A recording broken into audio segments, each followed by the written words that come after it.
नमस्कार, मेरा नाम है रजनीश कुमार और मैं आपके सामने कुछ घटनाओं को लेकर पुनः उपस्थित हुआ हूं। आज बिहार में बीपीएससी का एग्ज़ाम था, बिहार पब्लिक सर्विस कमीशन, और एग्ज़ाम से कुछ समय पहले आज का पेपर लीक हो गया है। बहुत ही मार्मिक स्थिति होती जा रही है इस बिहार की।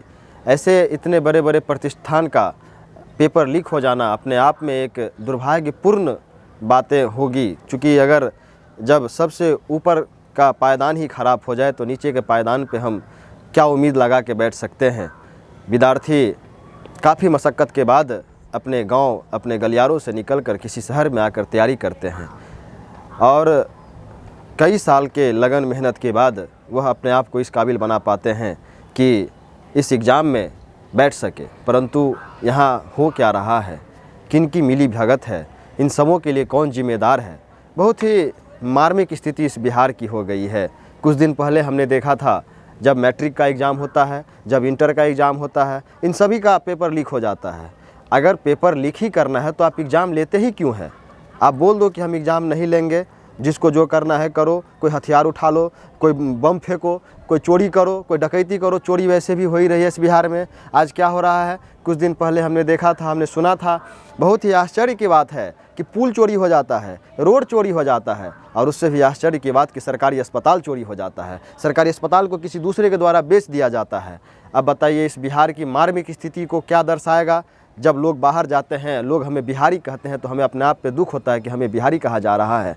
परंतु इसका जिम्मेदार कौन है? इसका कहीं ना कहीं जिम्मेदार हमारे यहाँ के वर्तमान नेता और पूर्व नेता, जिन्होंने बिहार को कभी आगे बढ़ने ही नहीं दिया।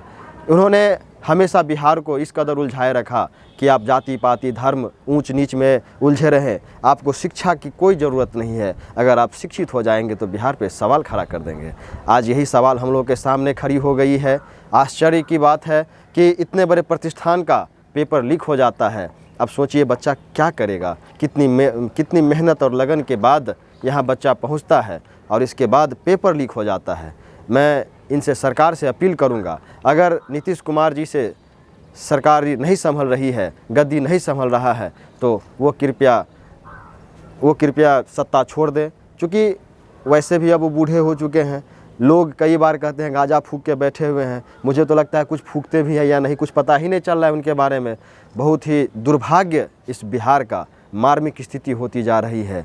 बहुत आश्चर्य होता है जब बच्चे इतना मेहनत करने के बाद इतना आगे बढ़ते हैं और उनका पेपर लीक हो जाए। सोचिए क्या गुजरता होगा उस पे, उनके माँ पे क्या गुजरेगा, उनके पिताजी पे क्या गुजरेगा।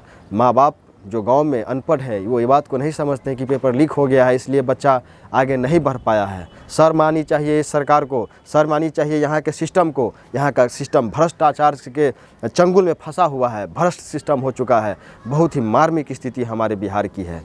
यह समाज उस ओर जाने लगा है, भय, भूख और भ्रष्टाचार की तरफ चला गया है। क्रांति, बहुत मार्मिक स्थिति हो गई है। क्रांति आज हो कल हो, इस बिहार में होना ही है। जय हिंद, जय भारत।